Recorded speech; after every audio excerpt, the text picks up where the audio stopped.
going ahead without the DA, there was a lot of talks, and I remember now that you were one of the people who were blamed for having excluded the DA, because it also, because we're just in a toxic political environment. There's for and against. So there are those that are against the current PEC would say, yeah, Lebogang, who is actually there's this talk of you being the actual real power in the ANC Gauteng, which I don't understand, because it actually undermines the provincial chairperson and provincial secretary who are leaders in their own right. So part of the things that were said is that you were crucial in excluding the DA. No, the reason why people will talk about the real power and all that, which is something I've heard, is because they were expecting that I must perpetuate a battle with Comrade Panyaza. Remember, we contested and I lost in conference. Yeah. The branches didn't vote for me. In large numbers, they voted for him. He's the chair. I rallied behind him. So there was a talk that the people who we work with in the conference were a majority in the PEC. So after conference, when Comrade Makhura left and the premier was to be appointed, they wanted us to vote and prevent Comrade Panyaza from being premier and me be a premier. I refused. I refused. So if I believed that nonsense, that I'm a power behind this and that, I would have agreed to that. And that would have caused serious problems with the ANC. So I'm a very disciplined member of the ANC, and I don't have uncontrollable ambitions. I mean, I've had an opportunity to lead at a very young age, and I've understand that leadership is not about status. So that's why for me, it was not about me being a premier or this and that. It's a privilege just to be part of a collective in the ANC, in government, and the leadership of the ANC. Those who are in the ANC, they know. There's a office bearers, top 5, the chair, deputy, secretary, deputy treasurer. Those are the people who take the decisions. We are in the PEC. We work with them. Of course, when we don't agree, we don't, because we are all leaders, yes, elected by conference, but given different responsibilities. Yeah. So I don't know what people want me. They want me to kneel before individuals. I can't kneel before anyone. I can't.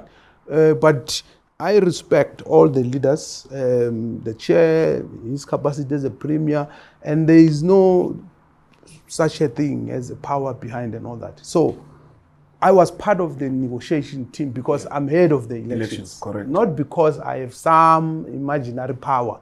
So there's a rationale why that team was made. The Comrade Paul Mjapilo is head of organizing. He was part of it. It was led by the provincial secretary, and we had the deputy secretary as part of the team. So it was not me. We were then able to discuss from time to time when we meet with these parties. I mean, I must say, the DA was just unreasonable, and they were taking chances. And I think to a large extent, I think they were also very arrogant, especially their madam, in how they were negotiating. So we didn't exclude anyone. We said there's an ANC framework that says talk to everyone, but that ANC framework also says the party with the most votes must lead the discussions, which we did, and we invited the DA. But the DA was basically behaving like we are having a similar number of votes. So even if we have one more, it's more than them. And I don't think they wanted to appreciate that. And we also spoke to other parties, MK, EFF, we spoke to IFP, Action SA. In fact, Action SA, during the discussions, they said, no, we don't want to be part of this. Only later they came and said, okay, we can work, but we're interested in Scopa chairperson. We said, no problem. And when you look at how the legislature, not just the executive, how it's organized, you'll see that we have ACDP, for instance. So it's not like we have excluded other people. And there were constraints between MK, EFF, because at the national level, there were issues. We could not have a deal that's different from a national.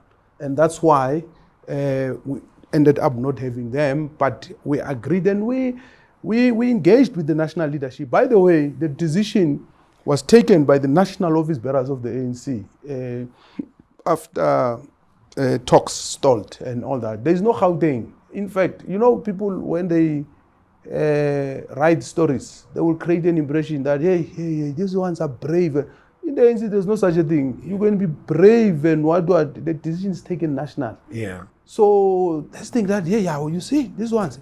There's a process of democratic centralism. You are a unitary structure. You can't define yourself outside the organization.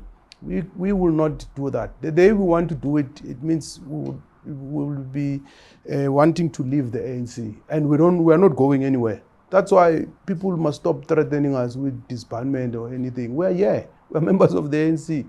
We are equally affected and worried.